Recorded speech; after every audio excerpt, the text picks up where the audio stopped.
ఉన్నాం కాబట్టి మేము అడుగుతున్నాం, మీరు ఎక్కడున్నారు, మరి ఎందుకు రారు ఇక్కడికి ఆంధ్రప్రదేశ్కి అని చెప్పని అడుగుతున్నాం. అయితే వీళ్ళు ఒక్కటి ఏంటంటే జగన్ గారు ఎత్తకండి, ఎందుకంటే ఆయన అంతకుముందు ఫస్ట్ 2014 నుంచి 19 వరకు ముఖ్యమంత్రి చేసినటువంటి వ్యక్తి ఒక ఇల్లు కట్టుకుని ఇక్కడ ఉండాల్సింది పోయి పారిపోయి ఇప్పుడు హైదరాబాద్ లో ఉన్నాడు.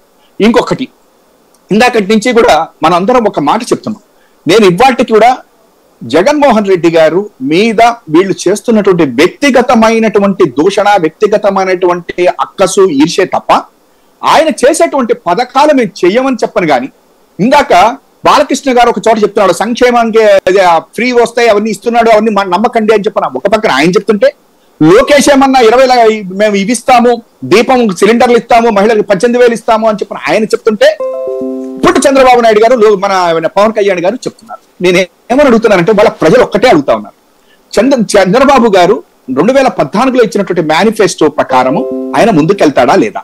ఈ మాటకు ఒకటి ఇది ఉంది నాకు, ఎందుకంటే మన 1999 ఎలక్షన్స్ లో రాజశేఖర్ రెడ్డి గారు ఉచిత విద్యుత్ గురించి మాట్లాడాడు, ఫెయిల్ అయింది, కాంగ్రెస్ పార్టీ అధికారంలోకి రాలా. కానీ అదే ఇష్యూని తీసుకుని మళ్ళా 2004లో మళ్ళా అదే మాట్లాడాడు, గెలిచాడు, ఉచిత విద్యుత్ ఇచ్చాడు, రుణమాఫీ చేశాడు. ఇప్పుడు అట్లాగే చంద్రబాబు నాయుడు గారు కూడా, లేదా లోకేష్ గారు కూడా, లేదా పవన్ కళ్యాణ్ గారు కూడా ఒక్క మాట చెప్పాల్సింది ఏంటంటే, 600 హామీలు ఇచ్చాము, ఆ రోజున మేమేమి చేయలేకపోయినాము, మళ్ళీ వాటిని కంటిన్యూ చేస్తామని చెప్పాలన్నా చెప్పాలి, లేదంటే అసలు ఒక్క పాయింట్ చెప్పండి. సాధారణంగా మేకపోతు గాంభీర్యం ఉండటం వేరు, వాస్తవం వేరు. ఇప్పటికీ 2 కలిశారు, 3వ వాళ్ళు కూడా ఆల్రెడీ కలిశారు, 4వ వాళ్ళు రావడానికి సిద్ధంగా ఉన్నారు. 5వ వాళ్ళు అయినటువంటి భారతీయ జనతా పార్టీ వస్తే రానంటోంది సిపిఎం, బీజేపీ వచ్చినా సిపిఐ మాత్రం తోడు నిలుస్తానంటోంది. ఆ స్థాయిలో జట్టు కట్టడం అన్నటువంటిది బాబుని చూసి వస్తున్నారు, జగన్మోహన్ రెడ్డిని చూసి ఒక్కళ్ళు రావట్లేదు అనేటువంటి భయం మీకు లేదా?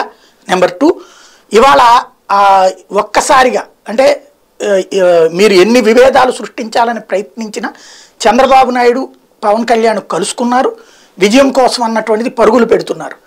దీని ఇంపాక్ట్ మీరేమో ఉన్న సీట్ల మార్పుల ద్వారా కొత్త వాళ్ళని తీసుకొస్తే ఉన్న వాళ్ళకి పాత వాళ్ళకి మధ్యన సంఘర్షణ వాతావరణం మధ్యన మీ పరుగు నడుస్తోంది. ఇది ఏ విధమైన రిజల్ట్ మీకు ఇవ్వబోతోంది అన్నటువంటిది తెలిసి చేస్తున్నారా, తెలియక చేస్తున్నారా?